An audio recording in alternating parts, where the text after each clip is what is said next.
lie that. Yo, you really need to stop that. Get it right. It's not even like that. You get to look at Beyonce for a good hour and a half. What more do you want?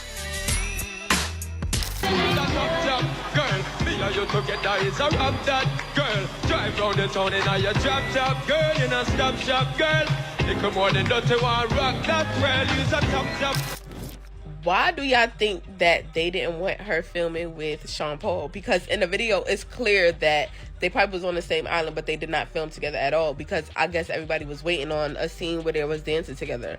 So do y'all think the reason why they didn't film is because she was probably with Jay-Z at this time? For years now, there have been quiet rumors about Beyonce getting a little too close to certain male artists. And Mos Def and Sean Paul are two names that always come up. But here's the thing. Both of them recently opened up. And what they're saying flips the whole story on its head. According to them, it wasn't Beyonce who started anything inappropriate. It was Jay-Z who made a big deal out of literally nothing. And not just behind closed doors either. But he allegedly tried to blackball these guys and banned them from working with Beyonce again. Sean Paul talked about how he was basically removed from live performances and public appearances with Beyonce, all because Jay-Z thought he and Beyonce were getting too close. Sean has said multiple times that there was nothing going on, and he even tried to reach out to Jay and have a man-to-man conversation. But of course, Jay refused. As for Mos Def, he and Beyonce had real chemistry in Carmen, a hip opera back in the day. Obviously, they were just acting, duh, but apparently Jay didn't like how real it looked. And that's when rumors started swirling that Jay pulled some strings behind the scenes to mess with Mos Def's career. Meanwhile, Mos never said anything happened with Beyonce. In fact, both he and Sean have shown nothing but respect for her. Now here's where the Beehive started to speak up. They're saying Beyonce looks brainwashed at this point because Jay-Z cheated on her multiple times. Even he admitted it. And yet she's not even allowed to perform with certain men, all because of Jay's insecurity. Emotional tools that it takes to keep my family together.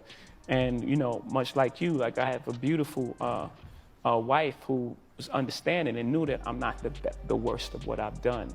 And like we did the hard. All right, so first let's talk about Sean Paul and all that drama surrounding his track with Beyonce, Baby Boy. So Sean recently talked about his collab with Beyonce in an interview with Hollywood Reporter, and he revealed that he actually met Beyonce years before Baby Boy came out. And according to Sean, it was actually Beyonce who reached out to him and asked to collaborate. Sean revealed that he first met Beyonce when she opened a show in Jamaica with Destiny's Child, and he was on that same show. Then a couple of years later, Beyonce called Sean and asked if he was interested in working on a song together. And according to Sean, while he was writing his part for Baby Boy, he got a sign that the song would be a smash hit. I was writing the part of my song in the back of my house underneath a mango tree, Sean said, and while I'm writing my verse, a mango falls out of the tree and falls straight through the window of my car into my lap. And I was like, that must mean this song is a sweet song. And one thing that I do recall about that time was being very proud that she used a dancehall-oriented track. And when Baby Boy dropped in 2003, it was an instant smash. The track was a club and radio favorite across the world, topped the Billboard Hot 100 for 9 consecutive weeks, and stood out as one of the defining songs of Beyonce's early solo career. The music video also became iconic, with steamy visuals and Beyonce's killer dance moves. But even with all that heat, fans were a little disappointed because there were no scenes of Beyonce and Sean together. Everyone expected them to have at least one dance scene, especially since the song itself is all about desire and passion.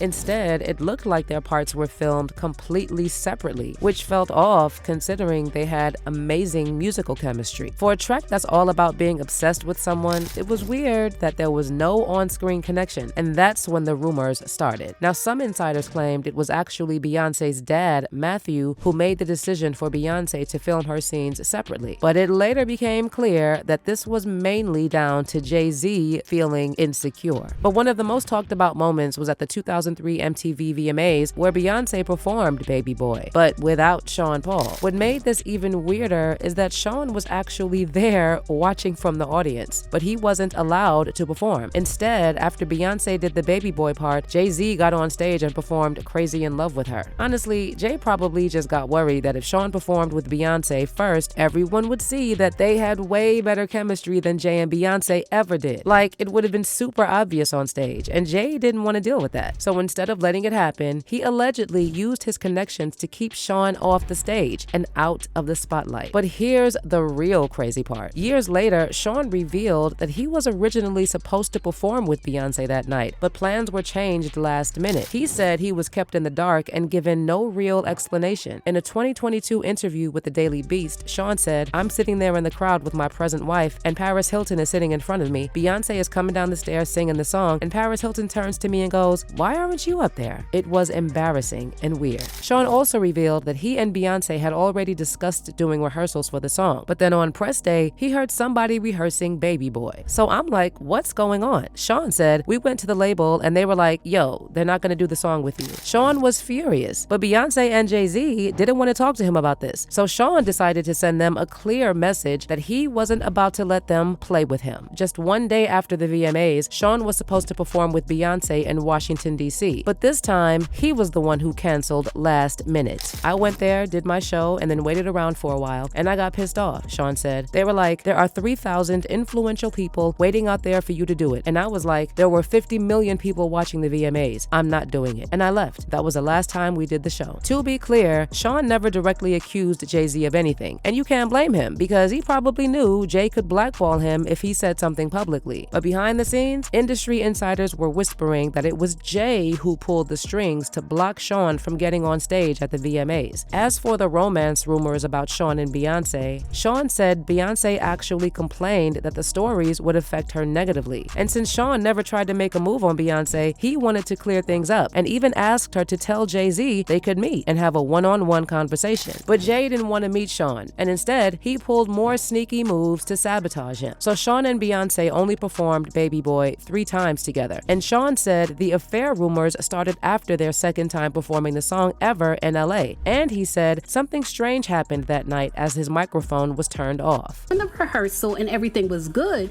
and the performance was going to be where I come up from under the stage, and then we both walk to a big center thing in the middle of the stadium, which was surrounded by fire. That all happens, and then it reaches my part. You're a top girl. And then the track keeps going. Baby boy, you stay, baby boy, you stay, just repeating. I was like, what's going on here? She was pissed and was like, I need to speak to you. So we go back and talk, and she's like, what's all these rumors about? And I'm like, yo, I'm not saying anything. And she's like, these rumors F with my career. I just want you to know that. And he said, I was like, they don't F with mine. So listen, I met Jay before you and we were friends. So me and him should talk. If he feels a way about that, then we should talk. Sean later explained he initially didn't realize his mic was off because he was vibing off of the audience's energy. But when the performance was over, his team informed him they couldn't hear him at all. Sean said, when the song finished, I came backstage and my own band was all pissed off. Like, man, that's effed up. You heard yourself? We couldn't hear you in the crowd. Your mic was off. I was like, how the F did that happen? So that was Sean's experience. He felt sidelined and kept out of the spotlight, possibly because of Jay's jealousy and ego. But Sean isn't the only one who's spoken about this kind of thing. Mos Def, who worked with Beyonce on Carmen, a hip opera, has also hinted that Jay-Z wasn't exactly thrilled about their on-screen chemistry.